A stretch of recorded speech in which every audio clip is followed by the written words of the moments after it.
Sometimes in genealogy, you only get half the picture, but if you're lucky, that half is enough. My client grew up never knowing who his biological father was. His mother had already passed away, leaving behind no answers. When I built his family tree, every DNA match pointed to just one grandparent branch. Was I ever going to be able to solve this case? Well, that's what we'll find out today. My name is Lori Cousin, and I'm a genetic genealogist at DNAngels. And today I'm here to talk about Lawrence's story.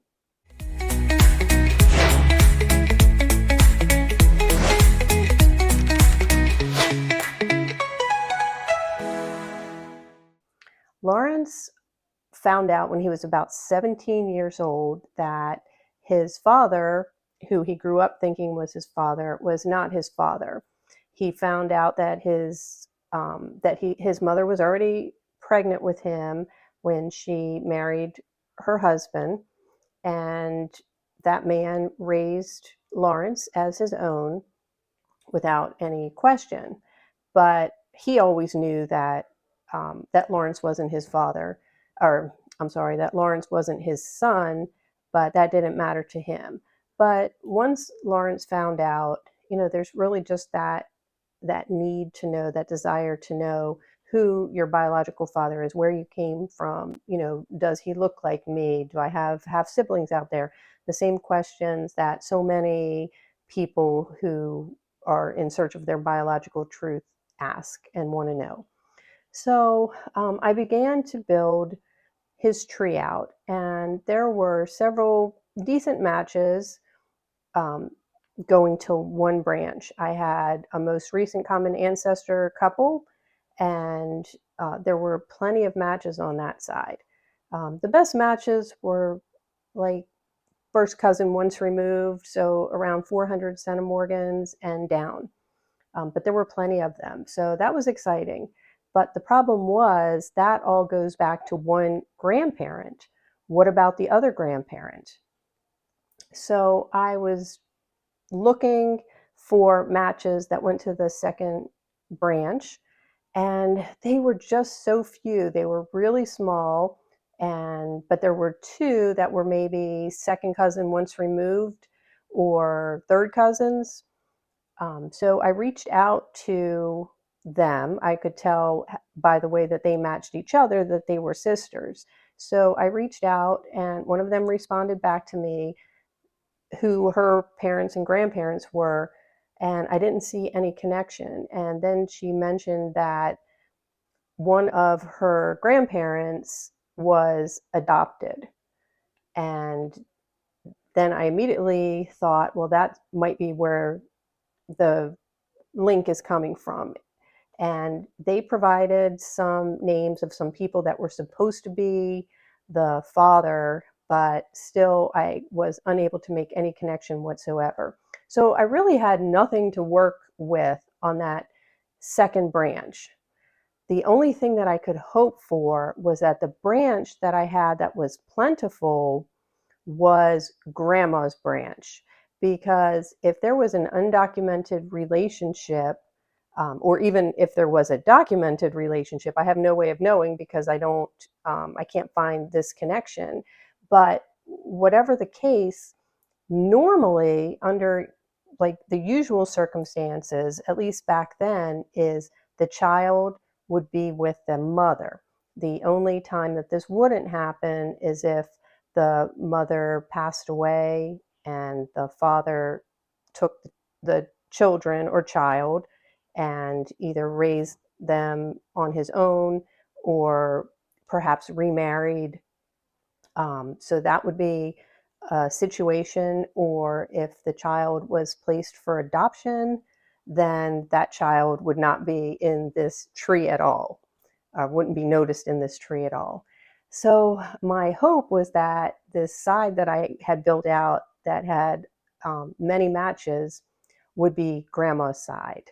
So in looking at the most recent common ancestor and looking at their children, typically that would be a grandparent. So this particular couple had 3 children.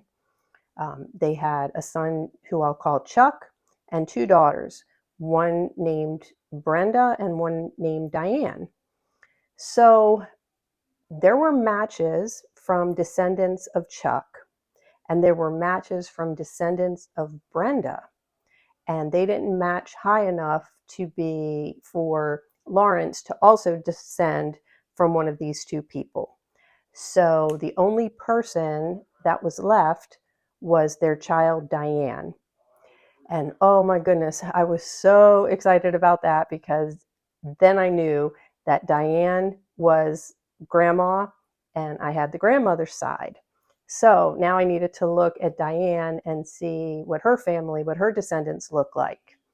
Well, Diane's family was a little difficult to research. It looked like she had been married several times, at least three, maybe four times. But the good thing is, she only had one son of all of her marriages. Her very first marriage was with a man, and they had one child. That one child was named Timmy or Thomas. I'm sorry, was named Tommy, aka Thomas. So Thomas sadly had passed away just a few years ago. But in looking at Thomas, Thomas was right about the same age, was right from the very right location where uh, where Lawrence's mother was from. And so I really felt like I had Lawrence's father. So the other thing, which I had forgotten, sometimes I'm provided information and I just store it away, put it in the back of my mind. But one of the things that Lawrence told me at the beginning when I was getting ready to do the search, he said he really didn't have any information. He did get out of his mother some years before she passed away that his name was Timmy. Sorry, his name was Tommy. So that doesn't solve the case, but it certainly comes in line with everything that I'm finding. I'm finding just this one branch. Of this one branch, the children could only be one child. Of that one child, her only son was a man with the same name that Lawrence was given, Tommy. So that was exciting. So I provided the information to Lawrence, explained to him how this was an unusual case in that I only had one branch to work with, was hoping for the best of luck that this branch belonged to grandma. Turns out that it did belong to grandma, and I came down to this one person who had the same name as the name that he had been given all those years ago. So, a little bit about Thomas. Um, he was married a few times himself, and he had two children. He had a son who sadly passed several years ago at a young age, and he had a daughter, and the daughter was still living. So I provided the contact information to Lawrence for the daughter, who would be his half sister, and he reached out to her. He spoke with her, and of course, just like um, anybody would be nowadays, she was very skeptical and um, asked a lot of questions, needed a lot of information, needed to think about it, talk it over with her mother, and um, asked him for some information about himself, some pictures, and they took one look at the pictures and saw right away, saw that he in fact was Thomas's son just from the pictures. He looked more like Thomas than Thomas's documented children, than his daughter and his late son. So, fortunately, a picture was worth a thousand words in this case, and they have decided to meet up and get together. This just happened just a few days ago, so there hasn't been a meeting in person yet, but I feel confident like this is something that will be in the future. So just when you think that that the case isn't going to be able to be solved, and sometimes they're not. If that was grandfather's side and I had nothing on grandmother's side, this case would not be solvable. But because I had the right side and luck was on my side, I was able to make the connection and get an answer for Lawrence. So if you would be so kind as to show your support for Lawrence by giving a blue heart in the comment section, I would greatly appreciate it. And if you are in search of your biological truth and want to get some answers, please come to DNA Angels. Go to our website, dnaangels.org, and we will be happy to assist you. Until next time.